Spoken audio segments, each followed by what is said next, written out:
So I recently did a video about an African-American woman who went to Italy and had a horrible experience.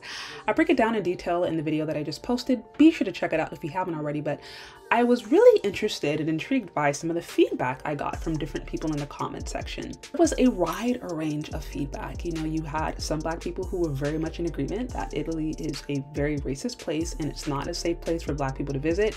You also had plenty of Black people out there who couldn't disagree more, loved Italy, had great times in Italy, visit Italy regularly, and I mean really everything in between. But this comment in particular I want to highlight because I think there's a few things that are worth noting here.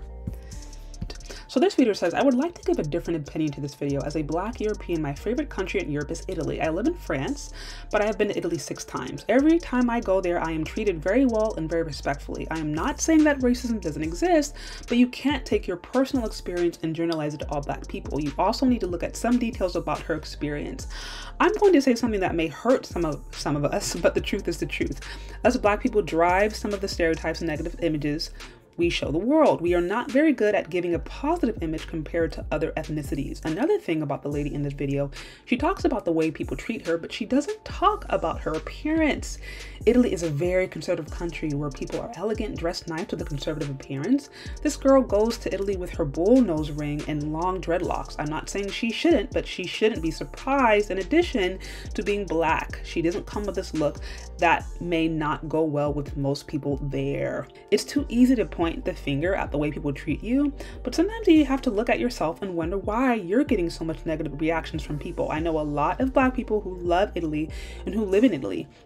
You can have a good or bad experience anywhere in the world. Same in America, Europe, Africa, Asia, it doesn't matter. I have faced some type of discrimination on two occasions in Spain, but I like to still go there honestly. 90% of my trips abroad have always been an incredible experience.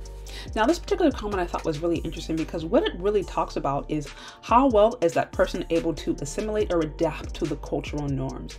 While there's certain aspects of yourself that you cannot change, the easier it is for you to adapt to the culture, the better off experience you might have. And then even more recently, I came across this video of an African-American woman who likes Italy so much that she decided to buy her retirement home there. Check it out. I am Stephanie Sinclair. I am 41 years old. I make $80,000 per year, and I currently split my time between Atlanta, Georgia, and Sicily, Italy.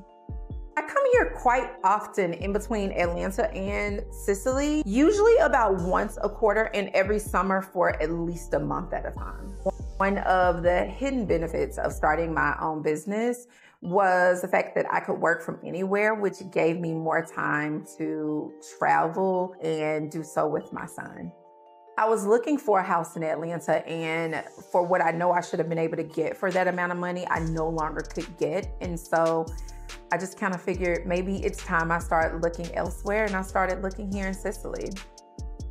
I paid $62,000 US for this home. All in, my renovation costs are $21,000 US.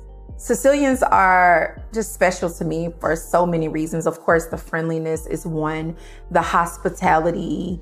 Once people know you're in their community and part of the community, they do take you in and on as family. Notice African-American woman. Overall, she's dressing more conservatively.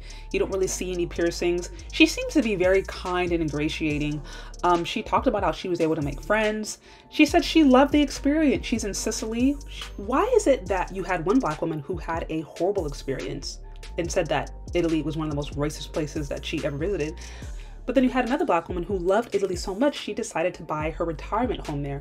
What could make the distinction? There are many different components to consider, right? At the end of the day, anytime you're a Black person going to Europe, anytime you're a Black person going to Italy, you cannot be surprised if you run into racism. That's just par for the course, right? But that doesn't mean you can't have a good experience, but there are different things that are going to determine the experience that you have.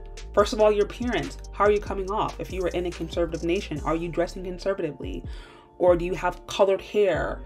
Do you have piercings? Is your mannerisms more reflective of how the culture is, right? And so a person's appearance and their mannerisms and their ability to actually ingratiate the culture, it plays a big role in their overall experience. Another thing that I've heard can make a big difference in whether or not a person, especially an outsider, is going to a foreign country, is your ability to be able to actually befriend somebody from that country.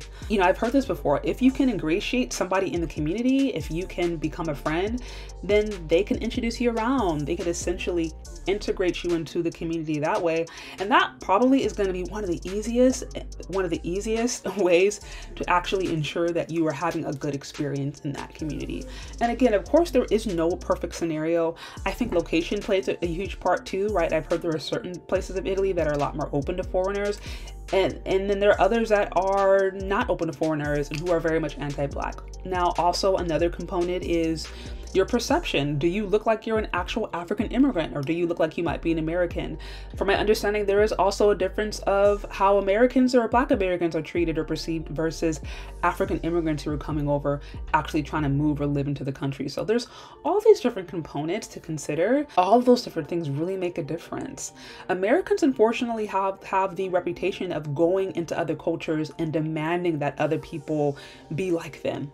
That is a bad stereotype that Americans have, that they will go into other cultures and demand the cultures be American. And that is the very last thing you want to do. If you are traveling abroad, you want to do this the best that you can to make sure that you understand the cultural norms. Of course, there's never a perfect scenario, but there are certainly things that you can do to ultimately ensure that you're having a great time.